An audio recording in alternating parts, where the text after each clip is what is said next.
Are you guys in tune? Check, check, check. That was a good take, though. Okay, ready? 1, 2, 3. You've plugged into the CBC Radio 3 sessions. Hi, I'm Tarek, and welcome to the show. Toronto's Holy Fuck are an electronic band known for taking to the stage completely unrehearsed. Truly an experimental act. Armed with a selection of old-school keyboards, guitar pedals, and even toy instruments, the band's approach to music is rooted in improvisation. Typically, no song is performed exactly the same way from one live performance to another. And this spontaneous energy, coupled with the group's ability to generate noisy, head-nodding, hypnotic rhythms, has given Holy Fuck the reputation of a live performance act that is a force to be reckoned with. Holy Fuck manages to achieve their brand of electronic music without the use of a conventional laptop setup. Instead, their songs are created by layering Casio drum beats with real drums and real bass, and this pounding rhythm is then blended with samples, delays, and keyboard melodies that create rich, pulsating sounds and textures. Holy Fuck have stirred up crowds across the globe, performing at notable festivals including Coachella, CMJ, and even the Montreal Jazz Festival. In October of 2007, the band stirred things up at Radio 3 with an explosive session at Toronto's Studio 211, and they powered up with the song Super Inuit. Yo, we're doing a song called Super Inuit.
This is the CBC Radio 3 Sessions. I'm Tarek, here in Studio 211 in Toronto with Holy Fuck. Welcome, guys. Thanks. Hello. Graham and Brian on the mic here. Brian, maybe I'll throw to you and get you to introduce everyone in the band, if you would. Graham's on my left here. And we got Brad Kilpatrick on drums and Punchy McQuaid. That's Matt McQuaid on bass. I want to give the listeners a sense, because it's kind of a visual thing if they haven't seen your band before, to get a sense of what we're seeing here in the studio. Maybe, Graham, what kind of setup have we got here? Well, essentially we've got a drum kit, a bass amp, and two sort of tabletops full of crap. Cables and wires and every guitar pedal that you could imagine, and just a bunch of keyboards, toy keyboards, various sound making devices. And the interesting thing about, I guess, for people listening, is that the guitar pedals are not on the floor. They're not, you normally would step on these, but these are, you're using your hands to operate them. Absolutely. So there's actually no floor gear at all, really. I've realized that there's nothing on the floor, and I've got my feet to use, but I don't know. It's kind of weird. I don't know what we'd put on the floor. I just had this image of us dressed up as dogs, or like they have to have us like with paws, like because it's kind of like the way dogs would play guitar pedals, probably with their front paws, And like we should dress up that way. That'd be great. I like that image. Well, on that image, we're gonna go to the first song, which is called Milkshake. Brian, can you set this one up? I know it's from your new record. It's just like a fun little beat. I guess in the beginning we thought we had something that kind of maybe was like a bit like Neptunes-ish or something like that, if you know them, like the producer teams. Like we don't really get the opportunity to make any beats that are really happening, for the simple fact that we're using like toy keyboards and very limited by the beats. So we tried to go for something that, not unlike the song Milkshake. There's a song called Milkshake. In the end, it turned out nothing like that. Nothing like it. A song by Neptune, you mean? Well, the Neptunes produced it. It was like Quellis or something. I don't even know if they produced it for sure, but it's this really rad tune, and I like it, but we can't do anything that's anywhere close to that. So if anything, now it just sounds like you took like a bunch of like crap and batteries and wires and stuck them in a blender with some ice cream and chopped it all up, and so there's a new definition of Milkshake going on. Cool, and there's a real cool video for it too as well, which I'm watching on the YouTube that Chad Van Galen did. Yeah, very nicely done. All right, this is Milkshakes. This is Holy Fuck on the CBC Radio 3 Sessions.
Every Monday, Craig Norris takes the very best in Canadian indie music and puts it right in your pocket on the R330 podcast. Go to cbcradio3.com and click on podcasts to find the R330. All right, you ready now? This is something new. We're just gonna make this up.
That was the song Cinderella by Holy Fuck. My guests in the studio on the CBC Radio 3 sessions. And Graham, as I look at your piano there, I realize that you named the song after the toy piano itself that you used on that song. Yeah, that's usually how it starts. It may or may not end up being the title for the song. And in fact, the first record that we did was all like that. Every song was sort of named after the piece of gear that it was made by. I believe we were in, was it Regina? Yeah. Regina at the Value Village, and Brian scooped that one up. We just basically have a little toy Cinderella keyboard that if you play it just the right way, it reminds us of like some sort of like Kanye West slow jam for the lovers. Yeah, right. Is there a good place in Canada that's like the best place to find little treasures? Oh yeah, in a little while we'll play a song that we wrote about it.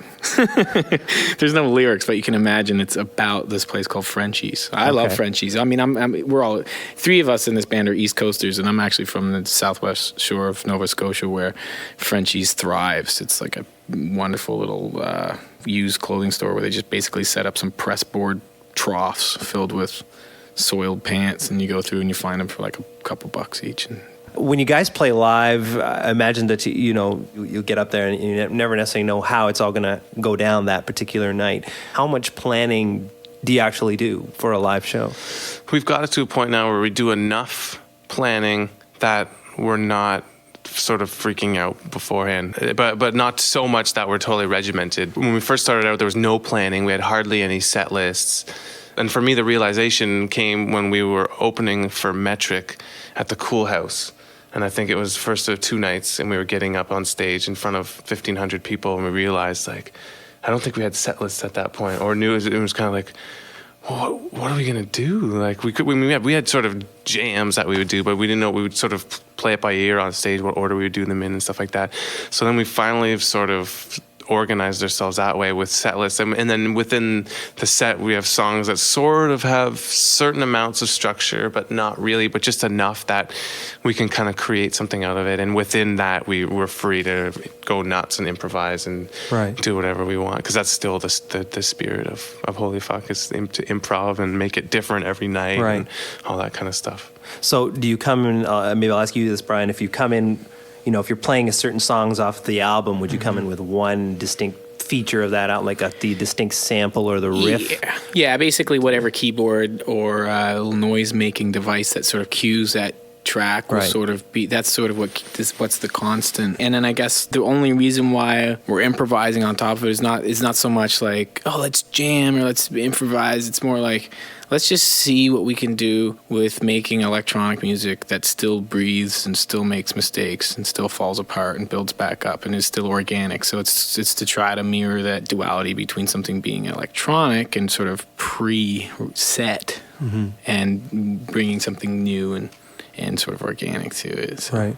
Do you like electronic music? Do you find you can listen to it outside of what you do in the band? Oh yeah, but that's just it. We listen to just about everything. I think that's just the way it is these days for any music fan. Like more and more, it just seems that people listen to everything, and we really do. We have a wide variety of things we like. Of course, there's a lot of things we don't like, but it's based less on genre. But really, it's like electronic music's fine. I'm not an expert on it. I've never really followed it. I don't know all the many genres and nuances of electronic music, but I've heard a handful of it that I really admire and really like. Another thing I'm curious about is sort of going from the live setting to the actual songs, the creation of the songs, and get out there live, and you'll work out something, and perhaps after the show you'll go, hey, that was a cool thing, we should remember that, and maybe develop it or something. Is that kind of how it goes? Absolutely. That's basically how most of our stuff is created on the road, figured out, and then usually after tour we'll book a day or two in the studio and try and recapture that, see if we get it. Is there any times where you have an idea that passed on stage that you can't remember when you get off stage and you're thinking, yeah, for oh sure. man, that was so good. Yeah. Well, that's just it. When you were saying like, oh, we'll do it on stage and then get out, and then after the show, it's like, oh, cool. I hope I remember that. And more often than not, it's like, no. And the next day, it's like, what was I doing there again? Right. Yeah. This is the CBC Radio 3 sessions with Holy Fuck. All right, you're going to play another song, and it's called Tone Bank Jungle. Can you set this one up, Graham? It was off our very first album that came out. Named after a piece of gear. Named after the patch off of a keyboard that the loop came from. It's the jungle setting on a Casio Tone Bank.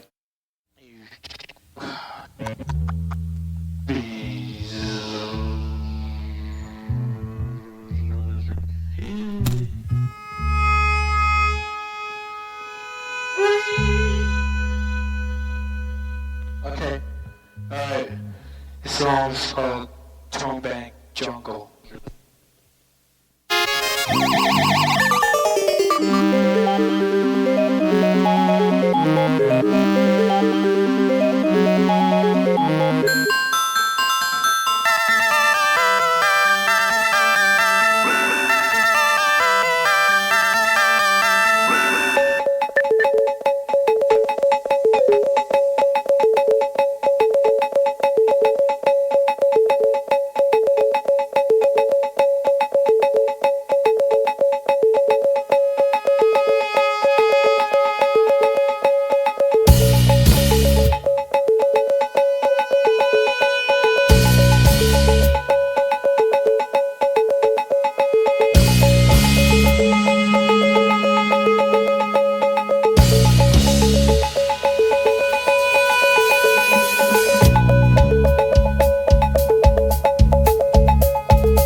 You're listening to the CBC Radio 3 sessions with Holy Fuck.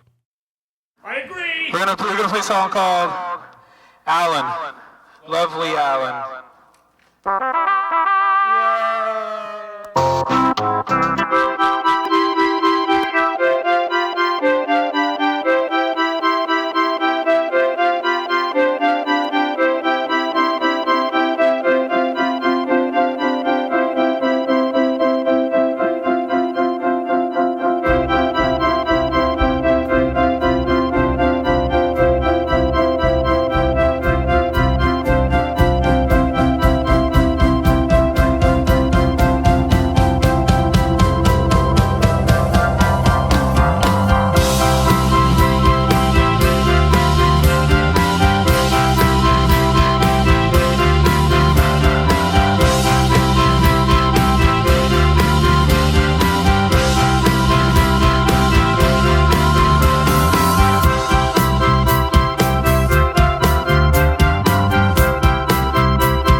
This is the CBC Radio 3 sessions with Holy Fuck, and that last song we just heard called Lovely Alan, hanging out with Brian and Graham, and that song, the sample there, Owen Pallett played that sample on the record or on the recording of that, is that right? He joins in halfway through. The sample's already sort of there, and then he super slicks it, he jumps on top of it and makes it really go somewhere.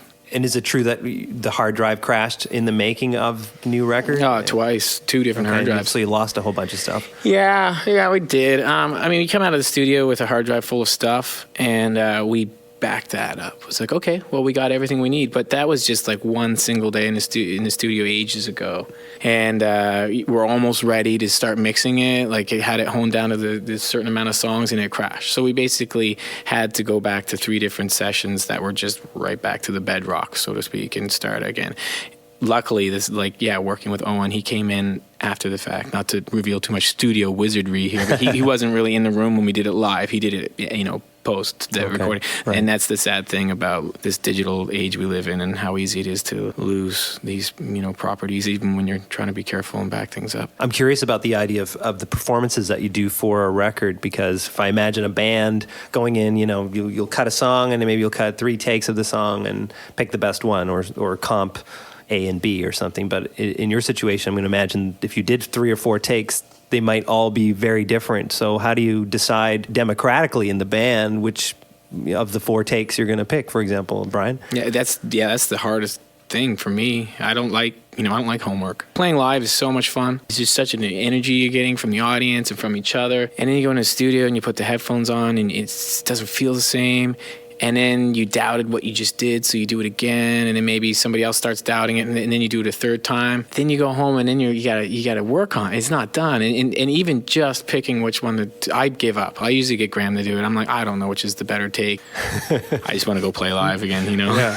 Well, Graham, how do you sort through the haze? Well, you just know, I think. That's the interesting thing about recording. It's usually after all the dust is settled, a couple of days have gone by, you listen back. I find it's pretty obvious. It just sounds cheesy to say, but it just feels right. When the one just feels right. It was interesting because, Brian, when I was listening to you a couple minutes ago, we were talking a bit about, or what seemed like a bit of like the frustration of the studio, and compared to the freeness that you have to play live, and everything's different every night, and just go with it and have fun, and then the as you described it, homework. So do you really feel that the studio is less of a creative, a place for a creative expression for you? I don't think it's less. It's just different, I really enjoy being in the studio, especially like we're having so much fun right now, like making these songs and stuff. But I feel I almost want to be here all day. I don't want to stop. I want to just keep making stuff. But yeah, then the homework sucks. That's one good thing about a live show is it's there. It's that instant, and you're really living in the moment, and it's done. I almost want to get in the studio and make everything up new. Like, let's just have fun. But at some point you got to go, no, let's record those songs we've been doing for the last couple of months every night. And it's almost scary, because here's this opportunity to record it, and where's the rider? Where's the bottle of scotch? Where's the screaming fans? And where's the chaos? It's just like you got these headphones on, and you're looking through the control room with some guys giving you a thumbs up, and you're like, all right, must be good. And we always try to do things to spice it up. Like we've started to take matters into our own hands and produce our own stuff, and we're taking we go to our friend's barn, and Graham does all the engineering, and it sort of makes it fresh and fun. And we also bring like a Pro Tools setup on the road with us and record a lot of live shows. It's hard to like come out of that with like a live album, but in time you come up with little bits and little bits here and there you can use. So there's ways around it, ways to make the studio kind of setup exciting and to capture it for the ages in a way that's not entirely sterile. Thanks very much, you guys. The last song you're going to play, or maybe you're going to play a couple more. The next one is going to be Frenchy's anyway. So this is the song about the thrift store, Frenchy's, I guess? Well, that's just it. We're naming the song after the gear. It's not like a concept that we're always going to do that. It's just that, it's basically band slang. It's like the way, like everything in every piece of gear ends up getting named. It's like, snare becomes snary or something like that, like everything. And basically this keyboard doesn't have a brand name. You find them everywhere. It's just this little thing. I think it says custom drummer on it somewhere, but the one that I have has a little orange Frenchy's price tag still on it, so we call it Frenchy's keyboard. Oh yeah. And now that anytime we see one of those, it's like, hey, look, they got a Frenchy's keyboard, even though who knows where we'll be in like Hollywood at a thrift store, and there's like it's still named after the southwestern Nova Scotia thrift store. All right. Well, we look forward to hearing the tune. This is Holy Fuck with the song Frenchies. Brian and Graham, thanks very much, you guys. Hey, thanks. Thank you. Thanks so much. Okay. This song's called Frenchy's, and it's named after the retail outlet store on the East Coast.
Holy Fuck on the CBC Radio 3 sessions.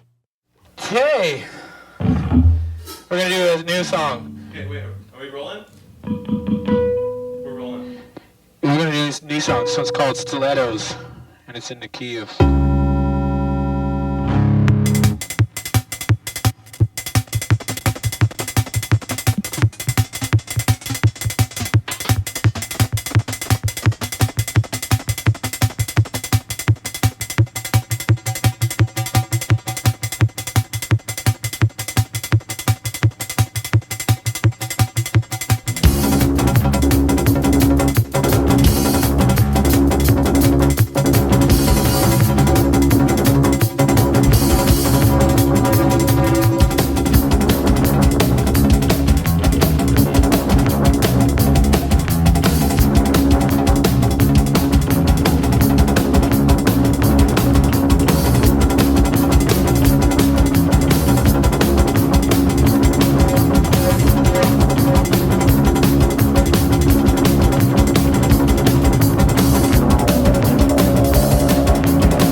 That was Stilettos by Holy Fuck on the CBC Radio 3 sessions.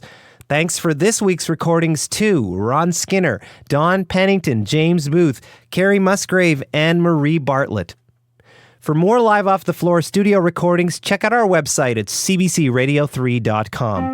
Next week, it's Paper Moon.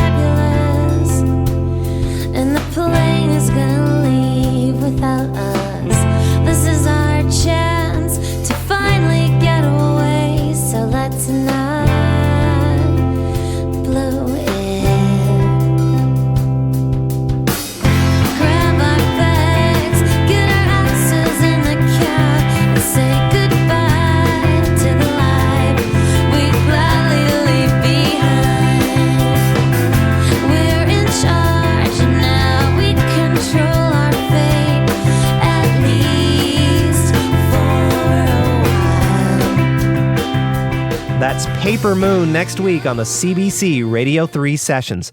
I'm Tarek. Thanks for listening.